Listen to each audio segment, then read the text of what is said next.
Hello, welcome to Ben McNally Books. My name is Maurice Velacoop, and I am the author of I'm So Glad We Had This Time Together, which is published this year by Pantheon Books in New York and Random House Canada.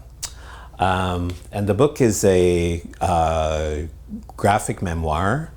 I like to call it a late bloomer's coming of age graphic memoir. And it's about growing up queer in a very strict Christian household of Dutch immigrants. And it's a story about being true to yourself and learning self-acceptance and finding love.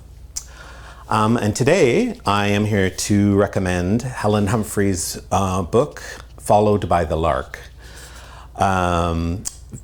Followed by the Lark is a fictionalized life of Henry David Thoreau, who was the great American naturalist, poet, author, and abolitionist.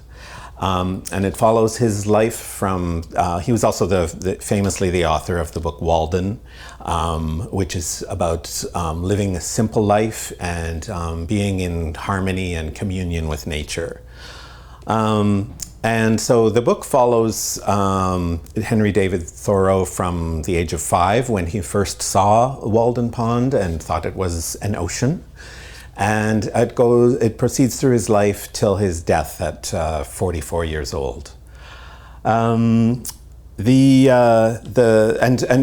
during his lifetime, he experiences a lot of upheaval of what's going on in 19th century America.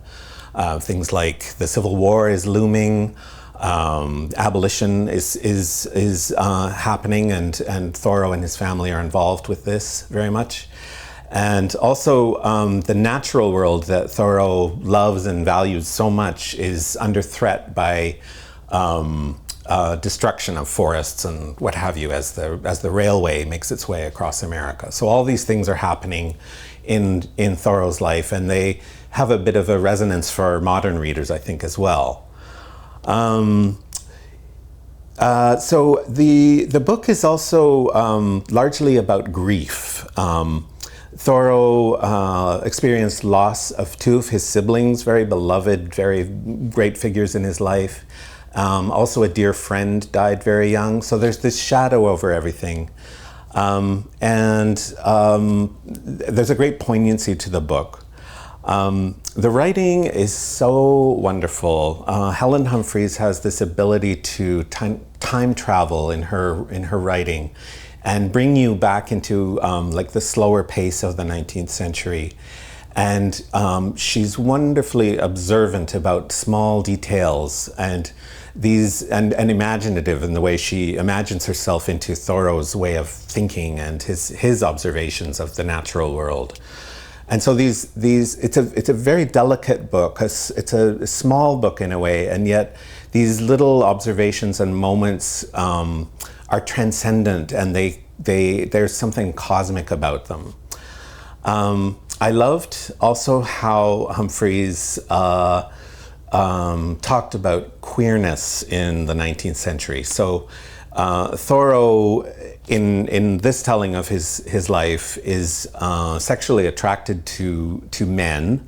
At times, he also proposes and is rejected by a woman. Proposes to and is rejected by a woman, and he experiences this commotion and this disruption of his emotional life, and then it just kind of sinks away, but we don't ever feel like he's missing out on like romantic love in the book because his friendships are so passionate and his relationship with his family is so passionate.